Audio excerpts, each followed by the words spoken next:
Shalom, Om Swastiastu, Namo Buddhaya, Salam Kebajikan. Rahayu, Rahayu, Rahayu. Perkenalkan, nama saya Putri Sarmauli Harianjar dengan NIM 13125000147 dari kelas C dan dari kelompok 7.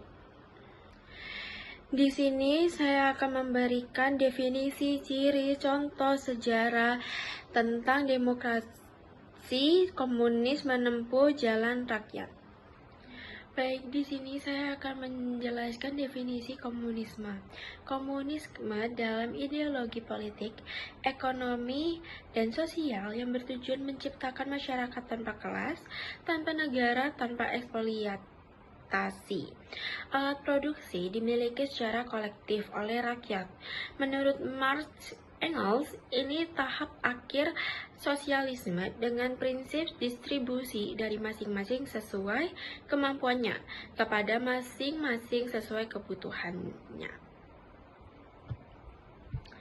Di Indonesia, DNID dalam menempuh jalan rakyat 1952 menggambarkan komunisme sebagai perjuangan buruh menggulingkan imperialisme melalui revolusi berbasis Marxisme-Leninisme. Bukan diktator pribadi atau partai, melainkan diktatur demokrasi rakyat. Mayoritas rakyatnya, buruh, tani, intelektual, progresif, menekan minoritas reaksioner untuk lindungi kepentingan nasional sambil jaga hak milik pengusaha nasional dan tani sedang. Komunisme ateis secara filosofi, tapi aidit jamin kebebasan beragam serta tolak penggunaan agama memecahkan persatuan. Selanjutnya adalah lahirnya komunisme. Komunisme lahir sebagai respons terhadap eksploitasi buruh di kapitalisme industri abad ke-19 Eropa. Karl Marx dan Friedrich Engels rumuskan dalam Manifesto Komunis 1848. Sejarah adalah perjuangan kelas borjuis versus proletar. Serukan revolusi hapus kepemilikan pribadi alat produksi. Dipengaruhi sosialis utopia dan Hegel, Marx jadikan ilmiah melalui dialektika material. Lenin kembangkan jadi Marxisme-Leninisme dengan partai vanguard untuk revolusi di negara agraris.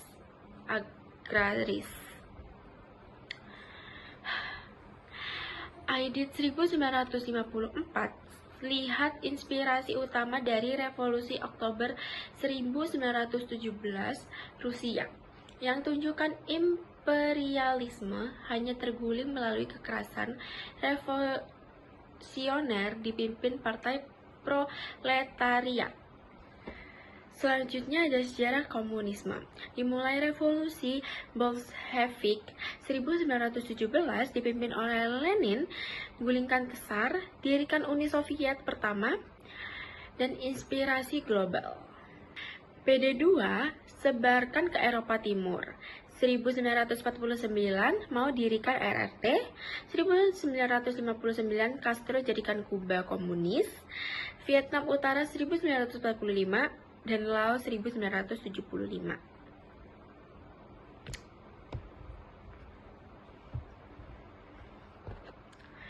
Di Indonesia, PKI lahir 1920 dari ISDF, Inspirasi Revolusi Oktober. Aidit lihat sebagai lanjutan kebangkitan nasional 1908 lawan kolonialisme. Ringkasan PKI, pemberontakan 1926 gagal. Anti-Jepang 1935 sampai 1945. Lawan Belanda pasca 1945. Madiun 1948. Pulih bawah Aidit 1951. Pemilu 1955, partai keempat terbesar, hancur pasca G30S 1965. Aidit dibunuh. 2026 bertahan di Tiongkok, sosialisme pasar. Korea Utara, Juche, Vietnam, Laos, Kuba, banyak adaptasi hibrida meski dikritik otoriter. Selanjutnya ada demokrasi menurut komunisme. Demokrasi komunisme adalah diktatur proletar. Mayoritasnya rakyat tekan minoritas eksploitatif, jaga kontra revolusi. Beda dari demokrasi liberal barat yang menyembunyikan dominasi berjois. Aidit adaptasi jadi diktatur demokrasi rakyat. 90% rakyat diktem, 10% reaksioner. Koalisi demokratis, lindungi hak milik nasional dan kebebasan beragama. Tekanan revolusi agraria, nasionalisme imperialis, front buruh tani menuju sosialisme damai. Ciri-ciri negara komunis 2026. Partai tunggal berkuasa, kepemilikan kolektif, alat produksi, dan ekonomi terencana. Yang ketiga ada sekuler, agama toleran. Yang keempat ada kontrol media dan propaganda ideologi. Yang kelima adalah fokus kesetaraan, sering otoriter. Contoh Tiongkok, Korea Utara, Vietnam, Laos, dan Kuba. Oke, selanjutnya makna menempuh jalan rakyat 1952. Pidato Aidit pada 26 Mei 1952 memperingati ulang tahun PKI ke-32. Buku ini merupakan manifesto ideologis yang tekankan jalan rakyat sebagai strategi revolusioner untuk kemerdekaan nasional sejati, demokrasi proletar, dan perdamaian abadi. Aidit posisikan PKI sebagai lanjutan kebangkitan nasional 1908, terinspirasi revolusi Oktober 1917. Marxisme, Leninisme, dari panduan gulingkan imperialisme melalui kekuatan rakyat. Tolak oportunisme, jamin hak milik nasional serta kebebasan beragama. Inti utama seruan diktatur demokrasi rakyat sebagai transisi nasionalisme tanpa eksploitasi, kontras dengan demokrasi bourgeois palsu di bawah KMB. Buku juga tekankan sikap PKI pro perdamaian dan orientasi ke Uni Soviet sebagai model sosialis. Dampak dari menempuh jalan rakyat 1952, dampak positifnya berhasil tangkis fitnah terhadap PKI, pulihkan partai pasca Madiun 1948, dan naikkan popularitas di kalangan buruh, tani, serta intelektual progresif. Berkontribusi pada pemilu 1955, di mana PKI dapat 16% suara, partai keempat terbesar. Pengaruh strategi Aidit selanjutnya termasuk dorongan revolusi agraria damai. Sedangkan dampak negatifnya mempertajam konflik dengan kelompok kanan seperti militer, Islamis, anti-komunis. Berkontribusi pada ketegangan berujung G30S 1965. Pembunuhan Aidit dan pembantaian massal, 5.000 sampai 1 juta korban. Buku dilarang di era Orde Baru, warisannya tetap sensitif hingga kini, sering jadi simbol represif politik, meski juga inspirasi bagi literatur kiri di Indonesia. Sekian dari saya, maaf jika ada kesalahan kata maupun ucapan, mohon maaf. Terima kasih. Assalamualaikum warahmatullahi wabarakatuh. Assalamualaikum warahmatullahi wabarakatuh. Shalom, Om Swastiastu, Namo Buddhaya, salam kebajikan. Perkenalkan, nama saya Intan Dara Ayu Puspitasari, NIM belakang 131. Di video kali ini saya akan memberikan sebuah edukasi dan juga pengetahuan mengenai demokrasi menurut komunisme. Pertama, kita perlu memahami latar belakang lahirnya komunisme ini lahir pada abad ke-19 di Eropa. Nah, tepatnya pada masa revolusi industri. Nah, pada masa itu perkembangan industri itu memang membawa kemajuan ekonomi yang sangat pesat dan juga besar, tetapi di sisi lain juga menimbulkan ketimpangan sosial yang sangat tajam. Nah, masyarakat Eropa pada saat itu terjadi menjadi dua kelas utama, yaitu yang pertama, kelas kaum bourgeois, yaitu para pemilik modal, pabrik, dan juga alat produksi. Dan yang kedua adalah kaum proletariat. Nah, kaum ini itu para buruh yang hanya memiliki tenaga untuk bekerja. Kaum proletariat seringkali bekerja dalam kondisi yang sangat buruk atau buruk upah rendah dan tanpa perlindungan hukum yang memadai. Inilah kemudian melahirkan konflik yang disebut sebagai perjuangan kelas.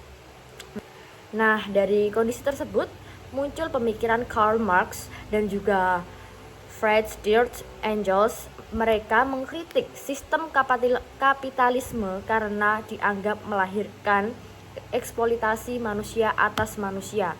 Menurut Karl Marx, akar ketidakadilan bukan hanya soal moral, tetapi karena struktur ekonomi yang gak adil dan khususnya kepemilikan pribadi atas alat-alat produksi.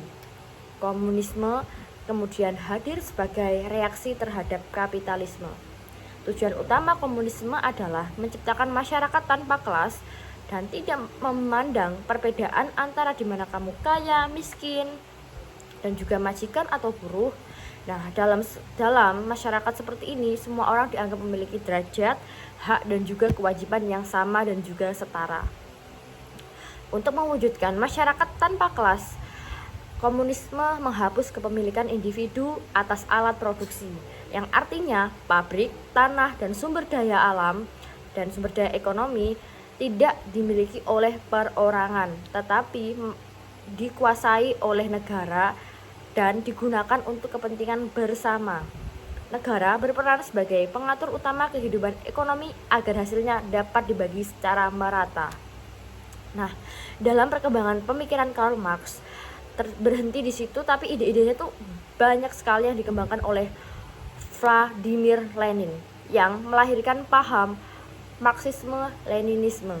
Lenin berpendapat bahwa kaum buruh tidak akan mampu melakukan revolusi secara spontan. Nah, oleh karena itu diperlukan Partai Komunis sebagai pelopor dan pemimpin revolusi. Nah, disinilah kita menemukan konsep kediktatoran proletariat.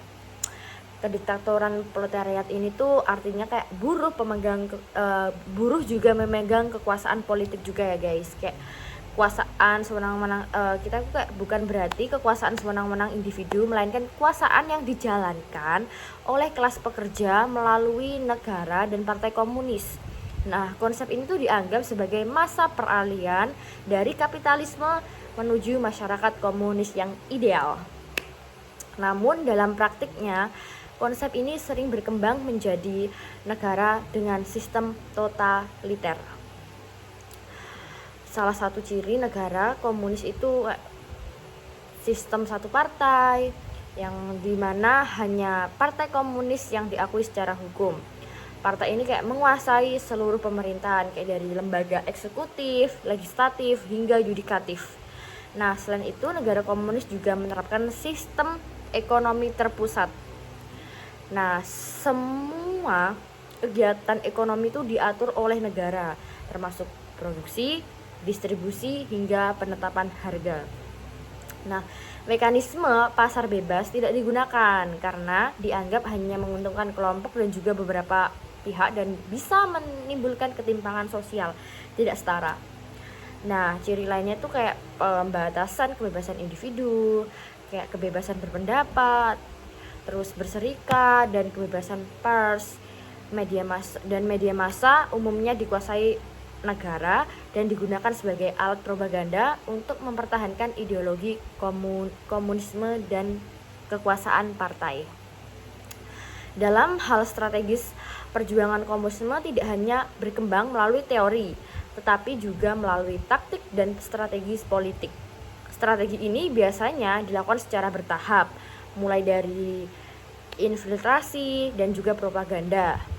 Nah, pembentukan kader, perlawanan terbuka, hingga perebutan kekuasaan. Nah, strategis ini tuh semacam untuk diterapkan. Nah, strategis itu pernah diterapkan di berbagai negara, termasuk di Indonesia, melalui Partai Komunis Indonesia.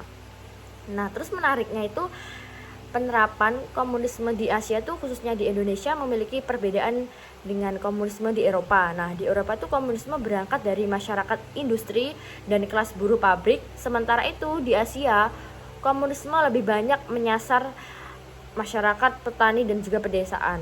Oleh karena itu, komunisme di Asia menyesuaikan dengan kondisi sosial dan juga budaya lokal, meskipun tetap mempertahankan semangat revolusioner Marxis. Nah, di Indonesia sendiri komunisme pernah berkembang dan menjadi dari bagian sejarah politik nasional. Namun, di pengalaman sejarah menunjukkan bahwa penerapan komunisme memiliki konflik serius dan akhirnya ditolak sebagai ideologi negara karena bertentangan dengan Pancasila dan prinsip hukum Indonesia. Nah, sebagai akhir dan juga penutup, dapat kita simpulkan bahwa komunis itu adalah ideologi politik yang lahir dari kritik terhadap kapitalisme yang bertujuan untuk menciptakan keadilan sosial dan penghapusan kelas kepemilikan pribadi. Namun demikian, dalam praktiknya komunisme itu sering berkembang menjadi sistem yang sangat terpusat dan membatasi kebebasan individu. Nah, kita sebagai anak hukum nih ya, kayak harusnya memahami komunisme secara kritis dan juga objektif ya guys. Kayak bukan untuk menghakimi, tetapi untuk memahami bagaimana ideologi dapat mempengaruhi sistem hukum negara dan juga kehidupan yang ada di dalam masyarakat. Sekian presentasi dari kelompok 7. Assalamualaikum warahmatullahi wabarakatuh.